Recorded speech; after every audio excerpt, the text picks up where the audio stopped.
Hello, everyone. This is Coach Stevie, your instructional coach. I am here to let you know it is a great day for ELA. And in today's video, I want to talk to you about sensory detail. Think of your five senses: hearing, tasting, touch, smell, sight.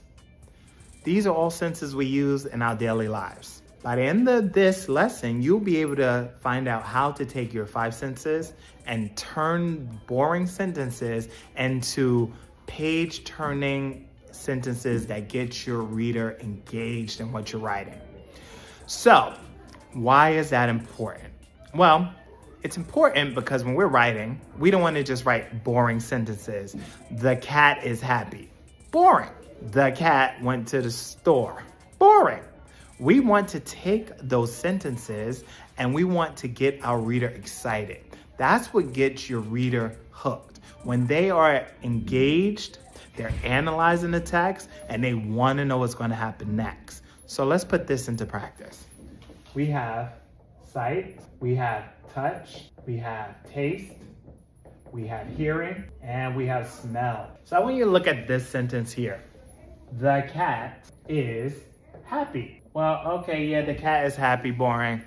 Well, what happens next? The cat smiles, boring. So here's how we can invoke our five senses. We want our reader to see the senses in their mind as they are reading the story. Here goes. The cat. Well, what about the cat? Let's give him the adjective. The cat, the fast cat, is happy. Okay, well, we're bringing more excitement to it because now we just have the cat, which is a fast cat.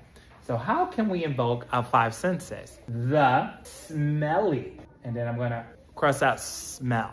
The smelly fast cat is dirty and happy. The smelly fast cat is dirty and happy. So now we have a little bit more about the cat, right? The cat, well, what is he now? He's fast and he's smelly. So now I can kind of see that in my mind if I'm thinking of a cat as I'm envisioning, because we use our imagination.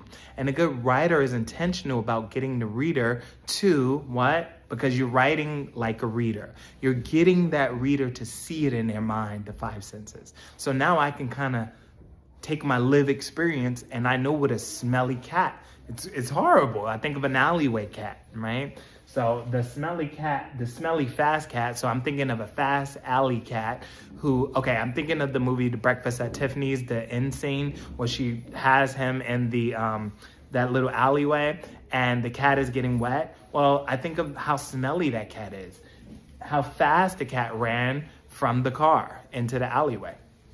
So the smelly fast cat, you want to use references from your lived experience that helps you bring the text to life.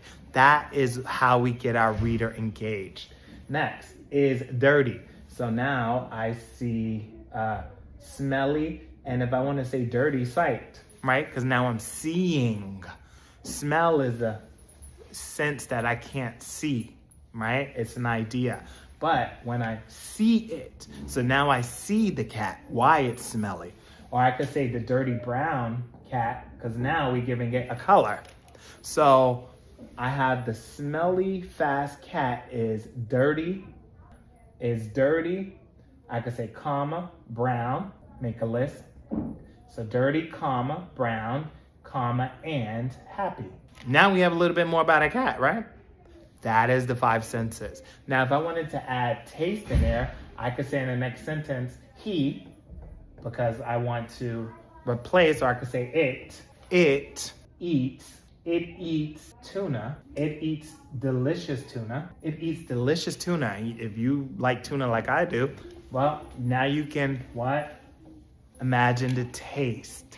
Or we could say it eats delicious. All right, we want to bring more excitement. We could say it eats, if we want to take another synonym for delicious, right? We could take that to the next level. Delicious, we could say it eats, let's say icky, right? If we want to say icky, well, what? You taste something, or the sour tuna. It eats sour tuna. Well, what? Sour is a taste, right? So you see how we're bringing our senses in? And then I can say period. Next sentence, I could say as the car, or I could say as the cars, I could put a location, and then I could put sound. So I could say the cars honk as the cat eats its sour tuna. See how I'm bringing it to the next level? So I'm taking a boring sentence from the cat is happy, and now I have the smelly fast cat is dirty, brown, and happy. As cars drive by in an alleyway, it eats sour tuna. Got a better sentence, right? That's what we want to be intentional about. So that's the lesson today. Please start using your 5 senses when you are talking characters. You want to give that imagination to your reader. You want them to turn the page. You want them to get excited for your writing. That is writing for a reader. All right. I hope you enjoyed this mini lesson. Please put any comments below and let me know what you want me to teach here in the class. All right. It's a great day for ELA. I'll see you in the next class. I'm Professor Stevie Cord. Bye. Your instructional coach, teacher, bestie. Bye.